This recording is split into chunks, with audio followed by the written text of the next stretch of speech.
Olá, bem-vindos a mais uma videoaula. Hoje sobre as etapas de projeto e as etapas de obra.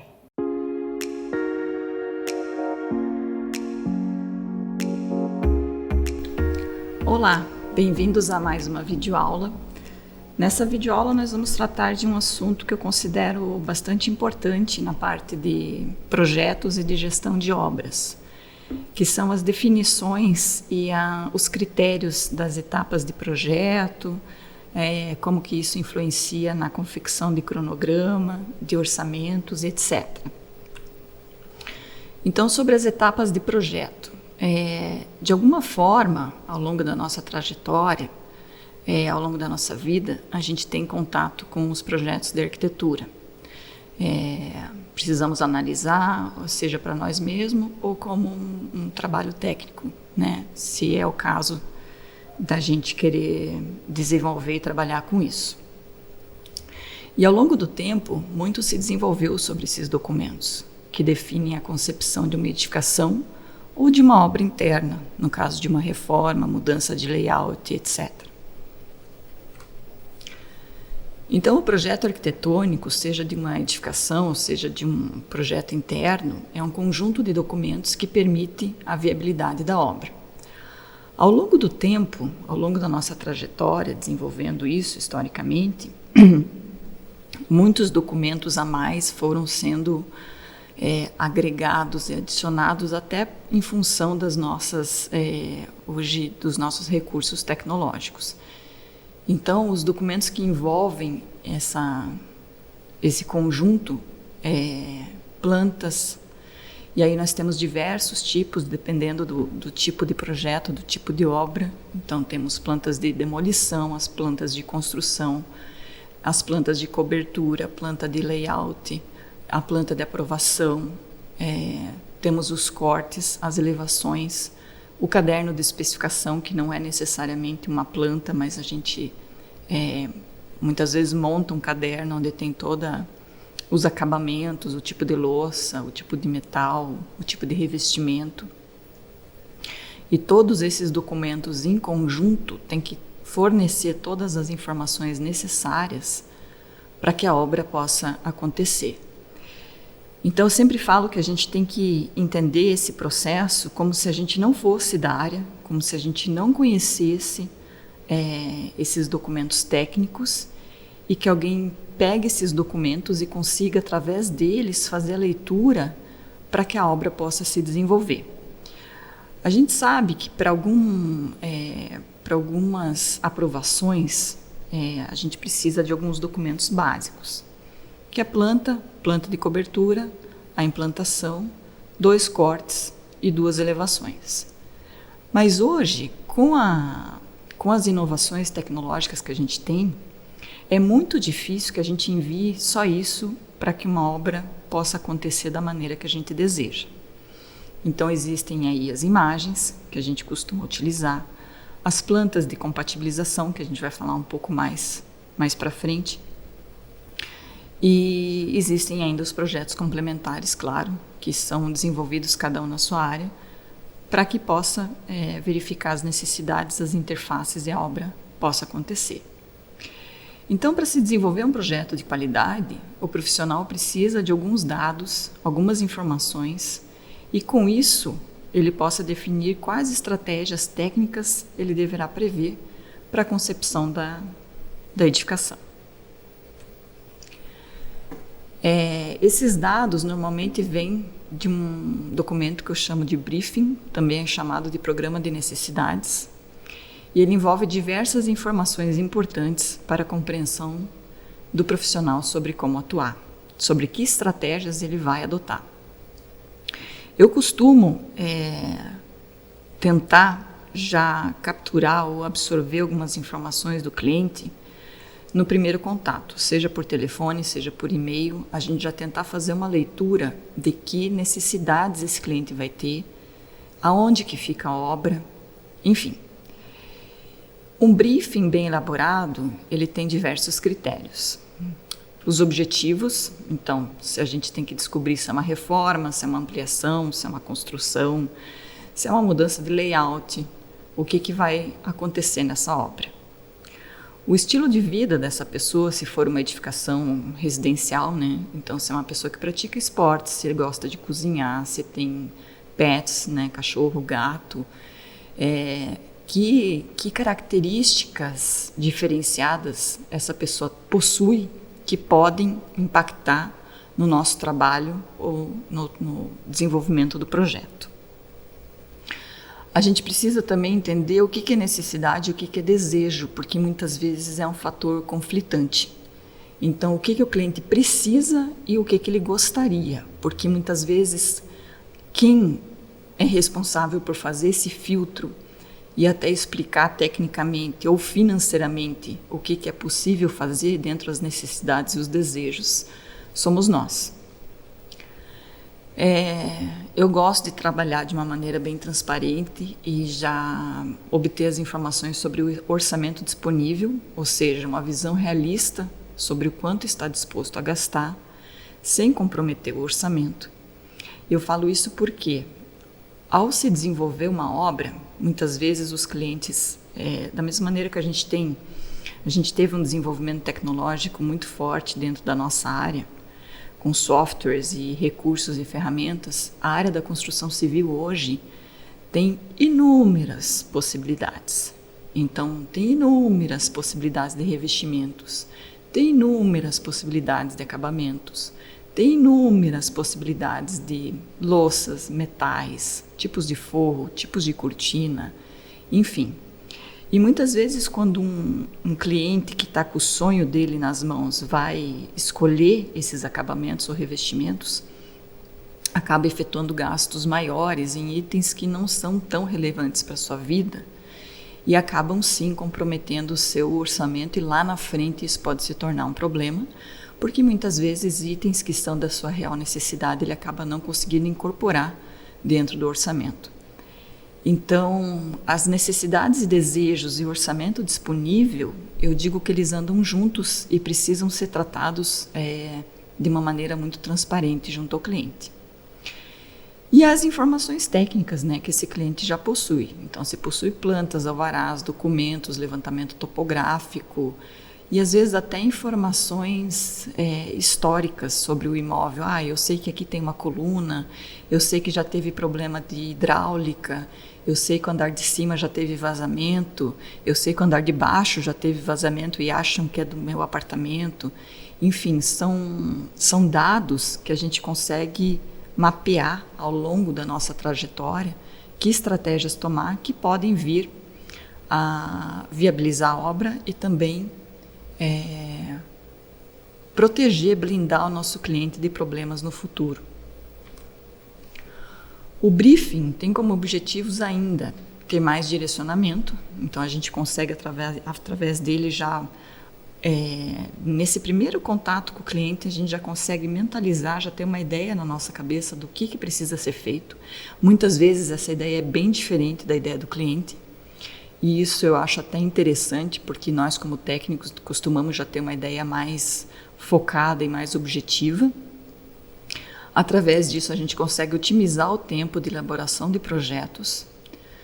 A gente evita o retrabalho, porque a gente não vai descobrindo informações ao longo do processo. Então, muitas vezes, se a gente não tem um briefing bem estruturado, a gente faz uma planta, faz um projeto, vai apresentar para o cliente, não, mas eu preciso disso, eu preciso de uma sala para minha bicicleta, eu preciso de um lugar para minha moto, eu preciso de, de uma cozinha gourmet, porque eu gosto de receber os amigos. Então, existem várias informações que podem, sim, impactar de uma maneira profunda no nosso trabalho.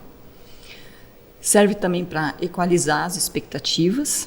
Aquilo que eu falei, quando a gente tem esses dados em mãos já no início do processo, a gente consegue visualizar na nossa mente o que se faz necessário.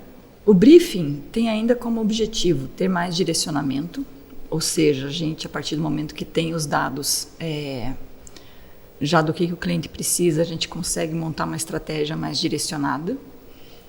Otimizar o tempo de elaboração de projetos. Isso acontece porque sem esses dados, muitas vezes a gente faz um projeto, a gente apresenta para o cliente, E aí, de repente, ele fala que precisa de um espaço para bicicleta, precisa de um espaço para moto, precisa de um espaço para uma cozinha gourmet porque gosta de receber as pessoas. E a gente tendo essas informações, a gente evita o retrabalho, né? Ou seja, a gente não tem todo o trabalho de apresentar praticamente um projeto elaborado e perceber só aí que a gente precisa fazer essas modificações. Equalizar as expectativas, então é aquele negócio de, muitas vezes o cliente tem na cabeça dele uma imagem do que ele sonha, do que ele quer, mas por diversos motivos, não só o financeiro, mas muitas vezes a topografia do terreno não ajuda, muitas vezes a estrutura da casa não permite o layout que ele quer, que ele gostaria, muitas vezes sim, as questões financeiras são impactantes.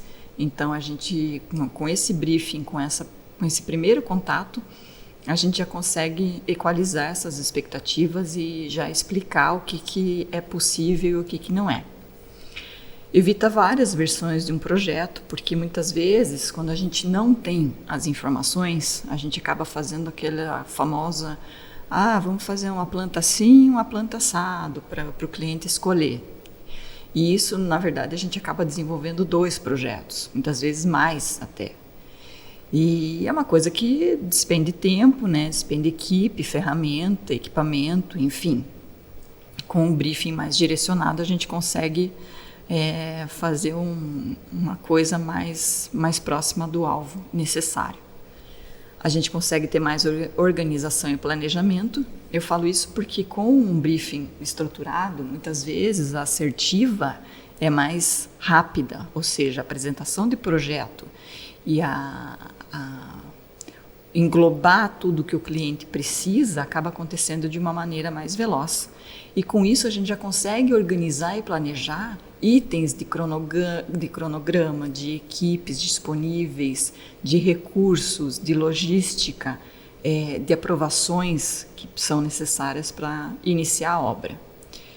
Então, não existe uma receita certa para o briefing. Cada profissional acaba desenvolvendo o seu método através de sua forma de trabalho. Eu só gosto de destacar que ele é um item necessário e muitas vezes os profissionais acabam deixando ele meio de lado. E com isso a gente percebe, ou pelo menos no meu desenvolvimento de trabalho eu percebi, que acaba causando muito mais retrabalho, acaba demorando muito mais o processo, que poderia ser mais rápido. Então eu gosto de destacar que ele é uma etapa sim importante e serve inclusive de checklist e serve inclusive para na frente, quando existem as alterações de projeto, a gente se resguardar com o documento do que foi passado no início do processo. Aqui eu trago algumas opções de como que eu estruturo, né, os briefings. Como eu falei, isso acaba sendo uma coisa muito pessoal. Depende, também varia se é um projeto residencial, se é um projeto comercial, se é um projeto institucional, se é um projeto hospitalar, mas normalmente eu tenho perguntas gerais, né, um tipo de imóvel, se é próprio, se é alugado, parece uma pergunta irrelevante, mas na verdade é importante, porque existem algumas alterações que num imóvel alugado, por exemplo, a gente não pode fazer. A idade do imóvel, se a gente vai reformar só a parte interna, se a parte externa também, se isso vai impactar em algum vizinho, se vai ter aumento de área, por exemplo, já é uma outra história, porque daí de repente tem que fazer uma reaprovação junto aos órgãos competentes municipais, se existe algum histórico sobre projeto elétrico, hidráulico, enfim, cada um acaba realmente montando o seu próprio, não existe uma norma, mas é um fator de, na minha opinião, extrema importância que deve ser considerado. Sobre a visita ao local, meio óbvio, né? Significa ir até o local, pessoalmente, onde a obra será implantada. E por que fazer isso?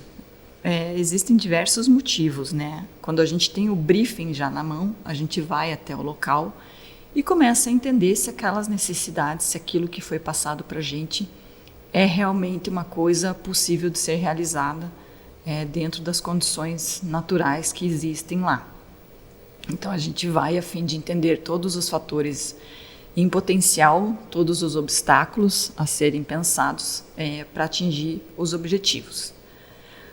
A visita tem ainda como objetivo verificar a infraestrutura existente, né? O entorno, então a existência de terminais de ônibus, torres de celular que influenciam sim a qualidade de vida interna, né, desses usuários, os prédios que podem causar sombra, muitas vezes vegetação mesmo, árvores, que tipo de solo que tem no lugar é uma coisa que é importante de se observar. Por exemplo, se um terreno tem um solo muito argiloso, que não tem uma boa drenagem, muitas vezes o profissional já tem que pensar numa solução de levantar a edificação para criar um colchão de ar para que essa umidade não venha a atingir a edificação. Se for uma reforma e se observar no local já manchas de bolor ou presença de umidade, que soluções técnicas que vão ser oferecidas para esse cliente para que ele não continue convivendo com uma situação que já está implantada e que não é agradável.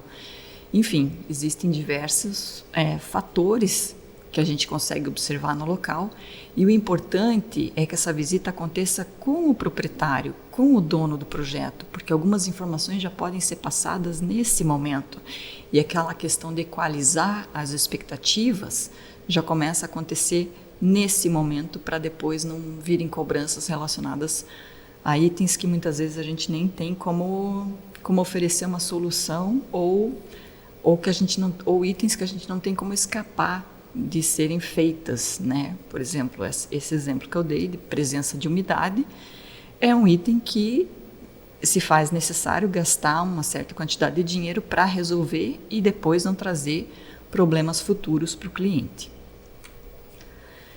Aqui eu coloco tire fotos porque todo registro é importante ao longo de um processo que muitas vezes leva, sei lá, 1 mês, 3 meses, 6 meses, 1 ano, 1 ano e meio. O processo de construção ou reforma de uma edificação é um processo que pode ser muito longo. E ao longo do processo, muitas vezes a gente precisa ter todos os registros possíveis que a gente foi capaz de absorver ao longo dessa caminhada. Então, esses registros se tornam, sim, fatores muito importantes, principalmente no caso de reformas. Eu falo que é importante tirar as fotos,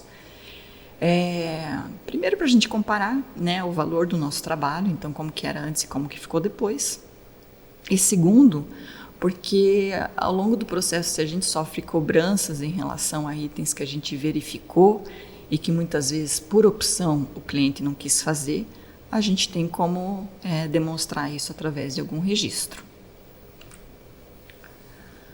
O estudo de viabilidade, ele, além de ter uma relação com o plano de diretor da cidade, o estudo de viabilidade, a maioria das vezes é pensado em relação a edificações novas, grandes empreendimentos, implantação de shopping centers, enfim. Né, o estudo de viabilidade ele envolve diversos profissionais de diferentes áreas e muitas vezes está direcionado à apresentação de projetos junto às entidades responsáveis do município. Eu coloco ele aqui porque o estudo de viabilidade também, dentro de reformas e outras mudanças de layout, enfim, ele é importante para que a gente consiga fazer a aprovação junto ao condomínio, para que a gente consiga apresentar para o cliente se a gente realmente vai conseguir fazer aquilo que ele deseja dentro do projeto ou não. Então, mesmo em obras internas, é importante verificar o código de obras do município e as normas do condomínio que são necessárias para que a gente consiga fazer o projeto sem impactar normas pré-existentes ou já estabelecidas. Já o estudo preliminar é o primeiro passo, vamos dizer assim, do projeto tecnicamente para ser apresentado para o cliente. Esses passos que eu falei anteriormente, muitas vezes são atropelados e são deixados de lado. O estudo preliminar é a primeira etapa do projeto propriamente dita. É a fase que se define a distribuição de espaços, o tamanho dos ambientes, o layout. É ali que a gente verifica as paredes que vão ficar, as paredes que vão sair, que tipo de impacto que isso vai trazer estruturalmente, enfim. Nessa fase, é importante a primeira verificação de normas pertinentes, como a NBR 15575, que é a norma de conforto, né? Então, o estudo preliminar, a próxima fase que a gente vai conversar, é a primeira apresentação técnica realmente que a gente vai fazer para o cliente. As etapas anteriores muitas vezes são atropeladas, são deixadas de lado, por isso que eu fiz questão de trazer elas para a apresentação e dar um certo destaque para que se entenda que elas fazem parte do processo e que são importantes. O estudo preliminar é a primeira etapa do projeto propriamente dita. É a fase que se define a distribuição de espaços, tamanho dos ambientes, o layout. É ali que a gente já verifica as paredes que vão ser demolidas, as paredes que precisam ser construídas, que tipo de construção que vai ser, se vai ser com alvenaria, se vai ser com drywall, se precisar ser necessário alguma alteração hidráulica. No estudo preliminar, a gente já começa a verificar todas essas transformações e esses impactos. Eu falo que nessa fase é importante a primeira verificação de normas pertinentes. Normas do condomínio, que são importantes se for uma edificação residencial. Normas do condomínio também se for uma edificação comercial, né, porque muitas vezes o projeto se refere a salas comerciais. Normas de uma instituição, caso aconteça dentro de uma universidade, por exemplo. E normas técnicas voltadas aos projetos, como a NBR 15575, que é a norma de desempenho, por exemplo. E aí já começar a prever eventuais ajustes, porque primeiro que a norma de desempenho ela entrou em vigor e hoje se faz necessária a sua verificação, sim, como uma responsabilidade técnica nossa, né? E também porque é uma maneira da gente garantir que está oferecendo ao cliente um ambiente de melhor qualidade, e isso faz parte da nossa capacitação técnica propriamente dita. Já o anteprojeto é a etapa do projeto que se tem definidas as distribuições dos espaços, o tamanho dos ambientes, o layout, e com isso os projetos complementares podem ser iniciados. Esse processo acontece da seguinte forma: normalmente a gente apresenta um estudo preliminar para o nosso cliente, para ver se ele concorda com as alterações que a gente está propondo. A partir do momento que existe essa concordância, passa-se para uma segunda etapa, que é o anteprojeto. Nessa etapa, a gente já começa a elaborar um pouco mais essas modificações, essas alterações, ou no caso de uma edificação nova, o projeto em si. Com isso, a gente já começa a ter as primeiras definições de revestimentos, começa a ter as primeiras definições de tipo de estrutura, tipo de acabamento, que tipo de instalação o cliente vai querer. E com isso, a gente já consegue passar essa primeira ideia para os projetistas complementares verificarem se tudo isso que a gente está apresentando é tecnicamente viável dentro das suas atribuições. E aí eu falo que o atendimento às normas pertinentes, inclusive dos projetos complementares, deve acontecer nessa fase. Então, existem também normas relacionadas aos projetistas complementares, e elas têm que estar conversando com as normas e as soluções arquitetônicas que a gente apresenta no projeto. O projeto complementar, eu falo que é um divisor de águas, ele já consegue passar algumas ideias iniciais de custos e de soluções estratégicas para que seja possível verificar junto ao cliente se essas soluções vão atender ele inclusive em termos financeiros e de manutenção. No anteprojeto, a compatibilização também deve ser verificada. Ou seja, a análise de todos os projetos que fazem parte da edificação. Isso consiste em projetos de arquitetura, projeto estrutural, o projeto elétrico, o projeto hidráulico, o projeto de paisagismo, o projeto de impermeabilização, as plantas de demolição, as plantas de construção, de climatização, de prevenção de incêndio. Se for uma instituição hospitalar de gases que são necessários nessas situações, implantação de centro cirúrgico, também existem equipamentos que são específicos. Todos esses equipamentos e toda essa estrutura tem que ser verificada para ver se uma não está interferindo de forma grave, né, ou de forma que impeça seu funcionamento dentro do projeto do outro. Já o projeto legal é o projeto enviado para aprovação em órgãos pertinentes. Em projetos de interiores, normalmente não é uma etapa necessária, porém é importante verificar as regras de aprovação em condomínios. É aquilo que eu falei quando a gente estava falando também sobre o estudo de viabilidade.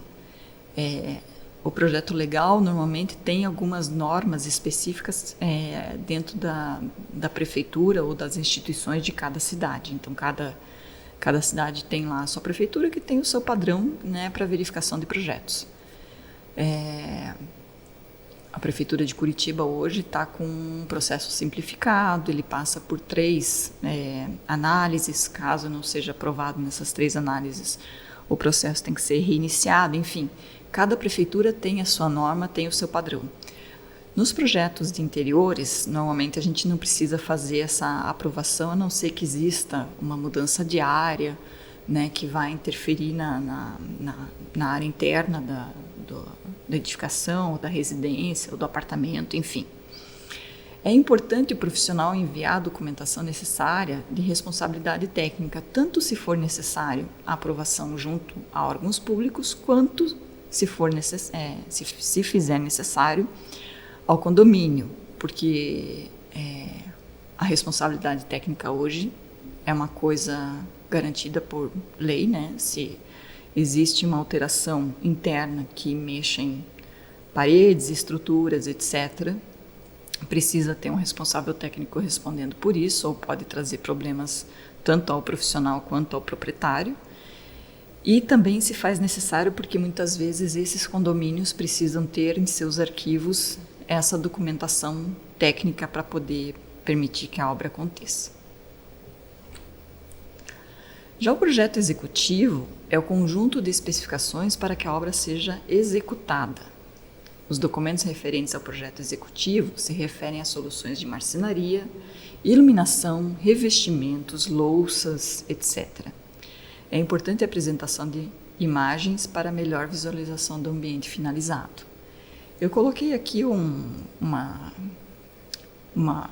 apresentação, né, um exemplo de um projeto executivo de marcenaria. Isso aqui é uma reforma, nem vou chamar de reforma, foi uma ambientação, né, para um quarto de um jovem, né, de um rapaz que precisava de uma área de estudos e etc. Então vejam que tem ali as fotos de como que o ambiente fica finalizado, né, com todos os seus componentes. E além disso, todos os detalhes de marcenaria, todas as especificações, todos os tipos de acabamento, todas as soluções técnicas, para que o profissional que vai executar esse trabalho consiga, da melhor forma possível, entender o que ele tem que fazer, e isso não dê margem de erro ou ajuste ou retrabalho ao longo do processo, e mesmo de decepção para o cliente quando ele vê o trabalho finalizado. Então, o projeto executivo tem esse objetivo, passar todas as informações necessárias e possíveis para a pessoa que vai executar conseguir fazer isso da melhor maneira possível.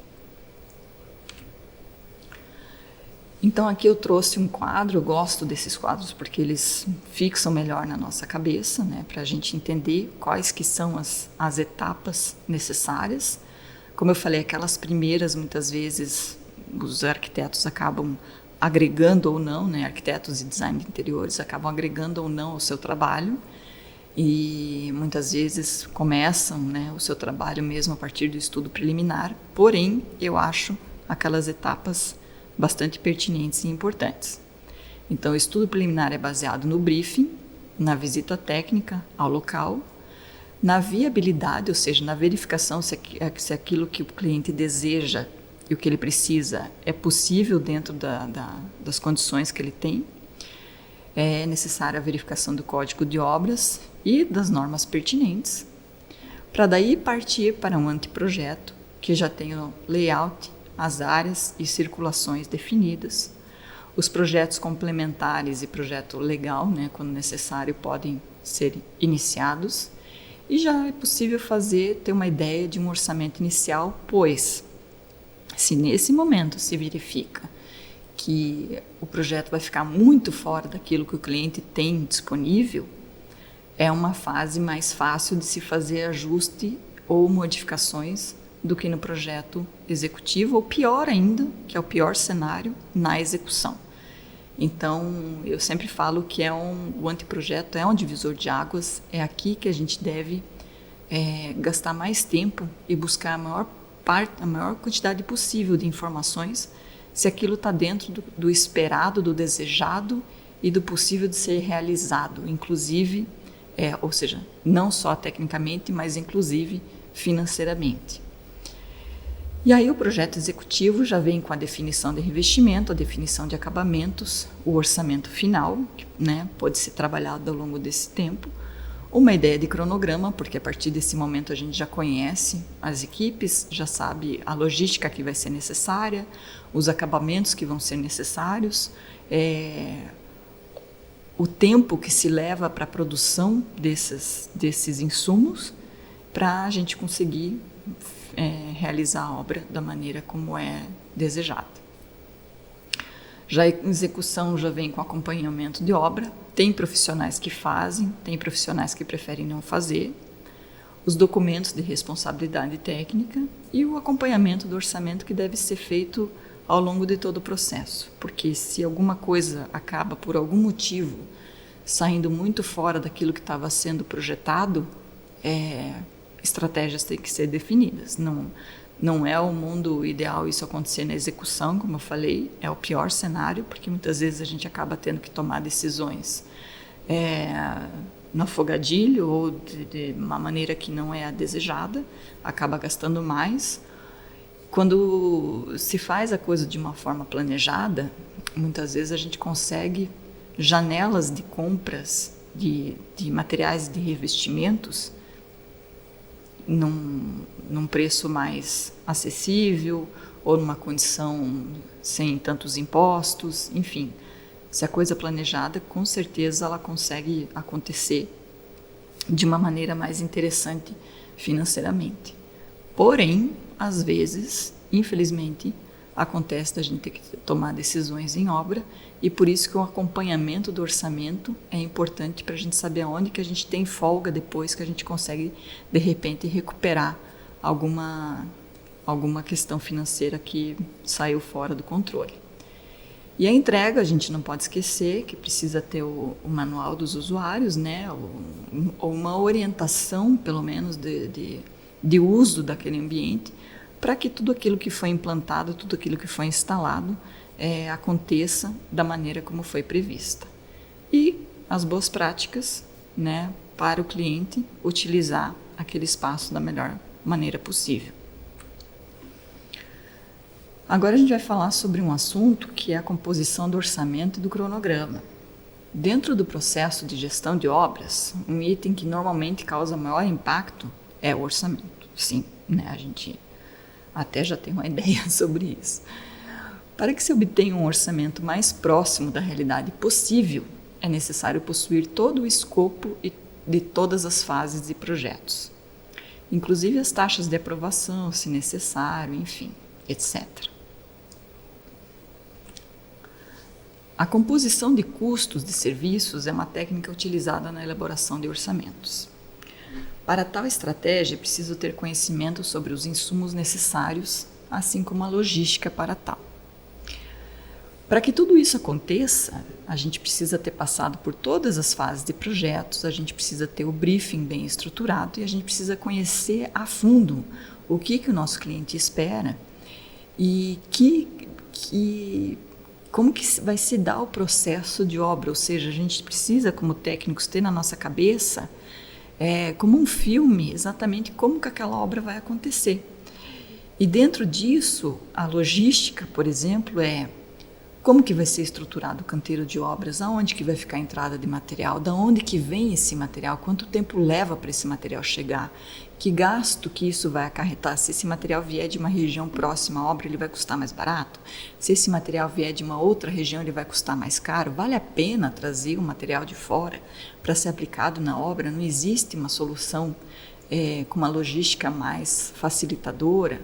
Enfim, tudo isso deve acontecer dessa forma mesmo, como um filme na cabeça dos profissionais para entender quais são dentro de cada etapa os itens necessários e assim ser possível levantar todos esses itens e serem cotados e orçados.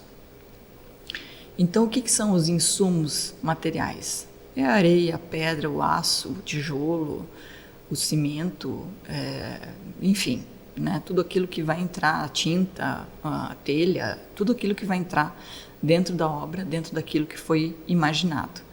Os insumos de mão de obra é a contratação do pessoal, como pedreiro, carpinteiro, pintor, enfim, o eletricista, a pessoa que faz a parte hidráulica, tudo isso são os insumos de mão de obra.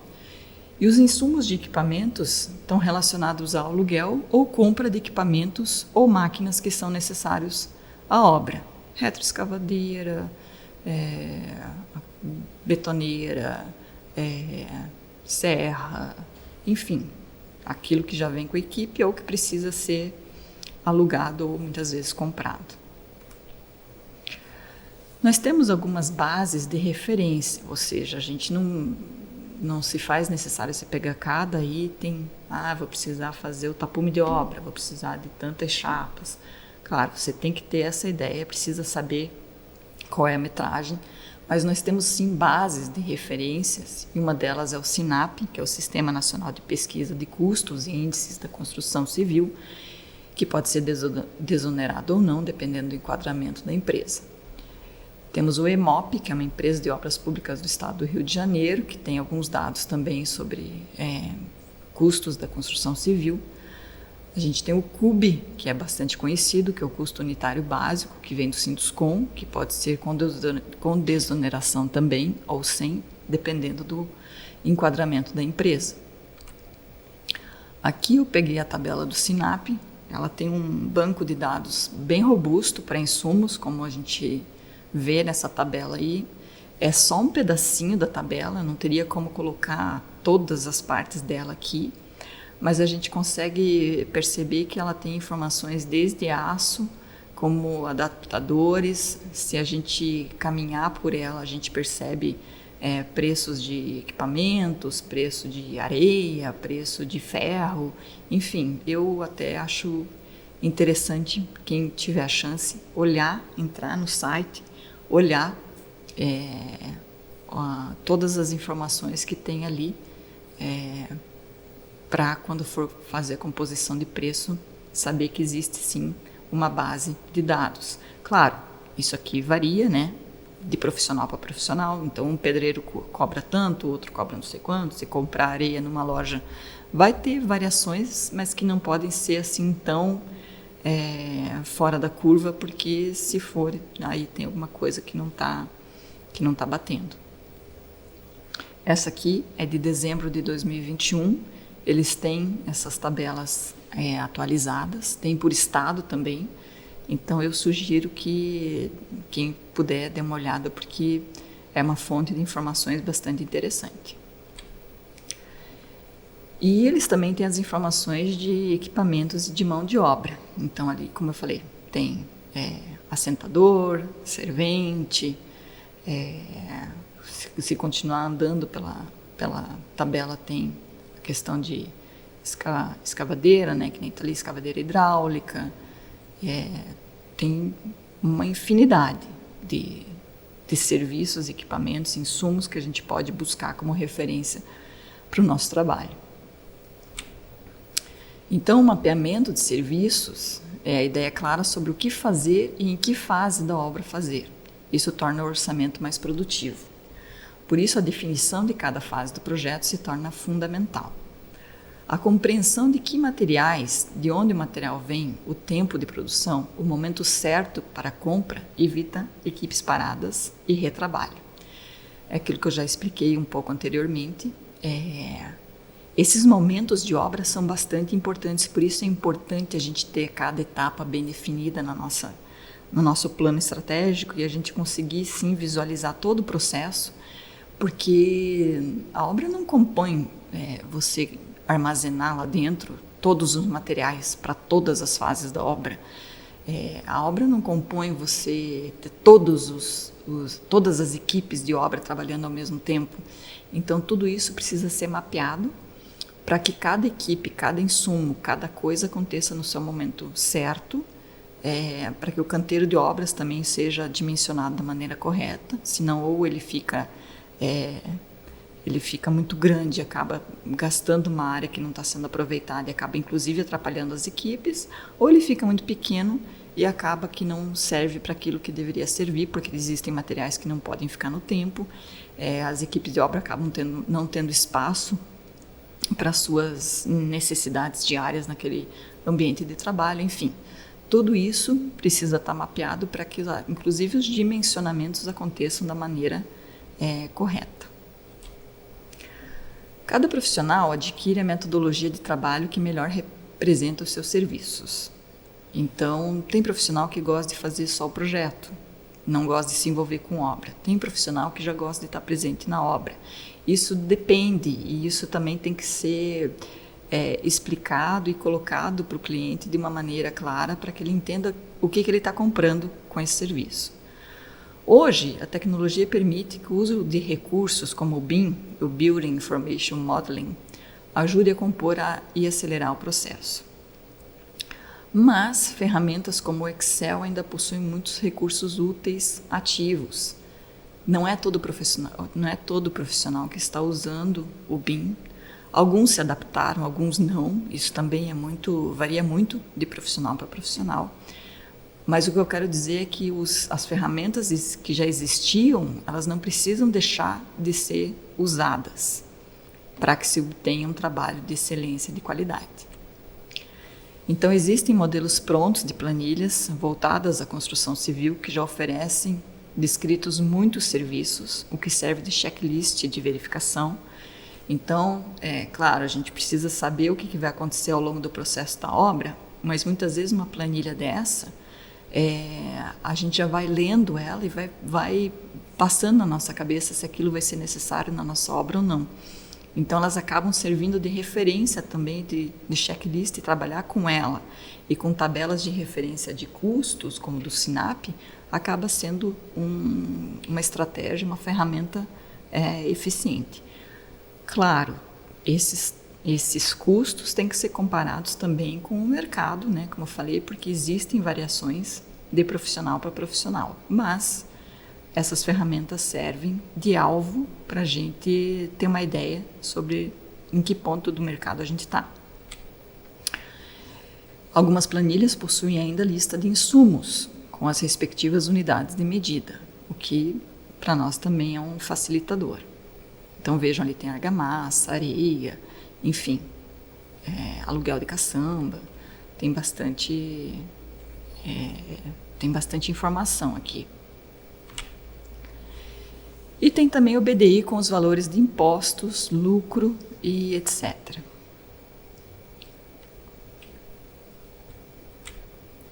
O BDI é um custo adicional aos custos diretos, pois envolve a administração, os tributos, o lucro e as garantias.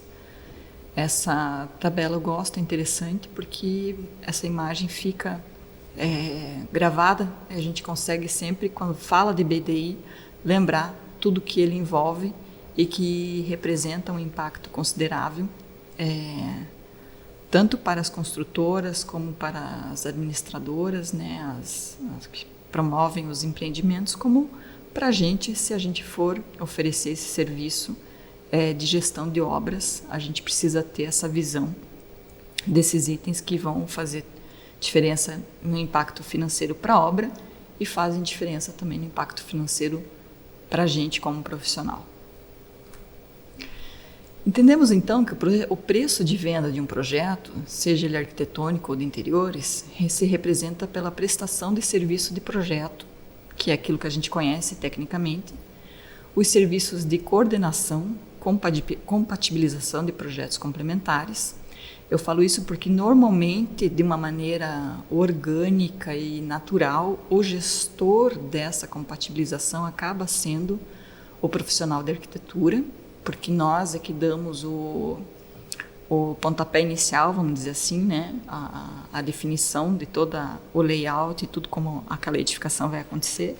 Então, todos os complementares, né, como o nome diz, vêm para agregar ao projeto arquitetônico o que será necessário. Então, nós acabamos nos tornando coordenadores ou gestores desses serviços de uma forma ou de outra. E tudo isso adicionado de encargos sociais, o BDI, as despesas legais e o lucro que fazem com que a gente continue no mercado. Então, a compreensão do processo. O projeto tem as necessidades, a partir dela nós criamos as estratégias e o direcionamento do escopo. O orçamento depende das demandas necessárias, dos insumos, do BDI, dos encargos, das despesas e do lucro que acabam compondo o valor final. E o cronograma é da definição de etapas e do tempo de produção. A definição de etapas porque, como eu falei, cada coisa precisa acontecer no seu momento certo, ou vai virar uma bagunça o canteiro de obras e não vai ser possível trabalhar num ambiente desse. E isso pode impactar de uma forma bastante representativa o cronograma. Entendemos ainda que o cronograma depende fundamentalmente desses fatores: etapa de projeto, definição de escopo. São essas informações que definirão as necessidades e o tempo de produção para cada fase da obra.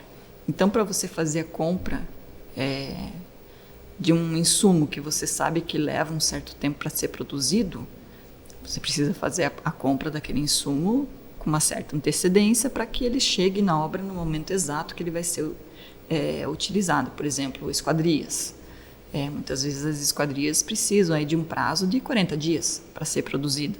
Então não adianta você fazer o pedido das esquadrias no momento que elas precisam entrar na obra, porque senão você não vai conseguir fazer o fechamento da obra, as esquadrias não vão chegar, as equipes que precisam trabalhar lá dentro no ambiente já seco, vedado, não vão conseguir entrar, e tudo isso vai causar um impacto de pelo menos 40 dias na sua obra, um atraso de pelo menos 40 dias na sua obra, e isso pode ser um fator de desgaste muito relevante em relação ao cliente e em relação às equipes de obra, porque muitas vezes essas equipes saem de uma outra obra para fazer esse serviço e depois de voltar para a obra que estavam ou ir para uma outra obra. São equipes, né, terceirizadas, e aí você não conseguir encaixar mais essas equipes e precisar esperar que ela tenha uma janela no seu cronograma de volta para voltar à obra, isso é bastante complicado. Então, todas as fases da obra precisam estar sim definidas, planejadas e estruturadas para que cada coisa aconteça no seu momento exato. Senão, o cronograma, sem dúvida, será impactado. As imagens são interessantes, né, para a gente conseguir visualizar bem. Então, as etapas de projeto são os marcos importantes nas decisões da obra, né? É isso que eu estou falando. Se a gente não souber em que momento pedir cada coisa, a gente não consegue entregar a obra no tempo necessário. O orçamento, a definição dos insumos e a definição dos insumos passa a tratar o projeto como algo real. As suas demandas precisam ser mensuráveis em termos de custo e prazo. Então, esse é o exemplo da esquadria que eu dei. Aquilo deixa de estar no papel única exclusivamente e passa a ser uma esquadria que você precisa medir, precisa chamar a equipe na obra, precisa fazer todas as medições, essa equipe precisa te apresentar o orçamento, você precisa mandar para o cliente para ver se o cliente concorda com o orçamento, para daí começar a produção e aí eles conseguirem entregar isso na obra. Isso demanda diversos passos para acontecer. E para que isso aconteça, a gente precisa apresentar tudo isso para o cliente e conseguir fazer com que a coisa saia do papel. Os prazos do cronograma dependem de insumos e produção e, por isso, compreender a logística se torna fundamental. Então, é isso que, né, a gente estava falando, porque se essas demandas não entram no momento exato na obra, a gente acaba perdendo equipe, acaba perdendo um prazo e acaba se tornando a obra mais demorada, e isso muitas vezes implica, inclusive, em outros fatores, porque muitas vezes o cliente está num imóvel alugado, ele conta que vai sair daquele imóvel alugado para entrar num outro lugar, para ele deixar de pagar o aluguel, daí vence o contrato, enfim. Essa questão dos prazos precisa ser muito bem definida e muito bem estruturada junto com o orçamento, para que a gente consiga, né, não acarretar outros problemas. Inclusive, por isso que a gente tem o famoso cronograma físico-financeiro, que é através dele que a gente consegue enxergar, dentro de uma linha do tempo da obra, os passos necessários para que a coisa aconteça. E a gestão financeira, que precisa desse mapeamento dos pontos fortes e fracos e serve de análise constante para atingir os objetivos de prazo e recursos financeiros. Então, é aquilo que eu falei lá no início, a questão do orçamento ela tem que ser verificada, ela é um passo que se inicia no anteprojeto, mas ela precisa ser verificada e analisada ao longo de todo o processo, porque qualquer furo, qualquer falha na estratégia nesse processo pode acarretar, sim, atrasos, outras demandas, acionamento de outras equipes que podem trazer um atraso ainda maior para a obra. A gestão para obter sucesso depende de fatores que vão além da capacidade técnica. Elas dependem de processos. Os processos dependem de pessoas, que dependem de comunicação eficiente, planejamento físico e financeiro. Todo projeto parte de uma grande ideia, que para se ter sucesso, parte de equipes de base. Para a equipe técnica, a execução. A estratégia e o planejamento precisam estar no controle. Então, essa imagem eu acho bem relevante, a ideia, né? Então, a gente tem ali a questão todo projeto parte de uma ideia, normalmente criativa e tecnicamente viável. Essa ideia precisa de equipes que nos forneçam as informações relativas ao orçamento, o cronograma necessário, as equipes, para a partir dessas informações a gente fazer algumas implementações e aí conseguir partir para a execução junto com o suporte técnico que muitas vezes está inserido nessas equipes de base. Agora, a estratégia e o planejamento, elas têm que estar sempre olhando de cima tudo o que está acontecendo para, se caso precise de alguma alteração significativa, dê tempo disso acontecer. Eu costumo falar que a obra, ela é que nem aqueles barcos pequenos, ela não é um navio grande. Então, porque um navio grande, quando ele precisa fazer alguma mudança de rota, demora para ele conseguir fazer essa mudança. O barquinho pequeno não, ele consegue ir navegando e fazendo mudanças estratégicas conforme ele precisa. A obra precisa acontecer dessa forma, porque ela é uma coisa muito dinâmica. E ela precisa ser analisada constantemente para caso aconteça, né? Como eu falei, não é o ideal, mas caso aconteça, a gente consiga ter soluções estratégicas viáveis o mais rápido possível. Então, por isso que eu trouxe essa imagem, eu acho ela bem pertinente dentro do assunto. Os profissionais de arquitetura e design, dentro de suas atribuições, podem oferecer o serviço de gestão das obras nas quais estão envolvidos. Essa prática permite que a comunicação e soluções sejam mais ágeis, porque nós conhecemos o projeto melhor do que ninguém. E com isso, o valor de gestão se paga na compensação de tempo de obra, porque a gente consegue já ao longo do processo ir oferecendo as soluções necessárias, porque a gente conhece aquele projeto, né, a fundo. Então, a gestão de obras tem, quando é realizada pelo profissional de projetos, tem a facilidade. O projetista também assume a gestão de obras, ele pode ao longo do processo oferecer estratégias e deadlines e prazos mais coerentes com o escopo. A comunicação se torna mais produtiva, porque os projetos normalmente precisam de um dono, e, né, isso acaba acontecendo com os projetistas de arquitetura e de design interiores. Quando o dono é a pessoa que idealizou, as comunicações entre as equipes ficam mais diretas e causam menos ruídos no processo. A gente consegue uma aceleração, pois o trânsito de informações passa a ser mais rápido, o que oferece maior agilidade na obra, assim como as soluções estratégicas, né? E um plano de ação, né, que nenhum projeto está livre de alterações, apesar de não ser o desejado. Mesmo que indesejadas, elas podem acontecer. Se o gestor é o autor, as soluções nesses casos são mais assertivas. Aqui tem as referências bibliográficas. Sugiro, né, que quem puder dê uma olhada, assim como as tabelas que eu apresentei de custos, que para as próximas aulas, né, e para a gestão futura dos trabalhos, quem já tiver tido contato, tiver uma intimidade com essas tabelas, com certeza vai estar mais ambientado nessa questão de cronograma e custos de obra. Obrigada. Obrigada por ter acompanhado essa videoaula. Não esqueça de verificar o material no AVA, responder os questionários. Se tiverem alguma dúvida, entrar em contato. Obrigada.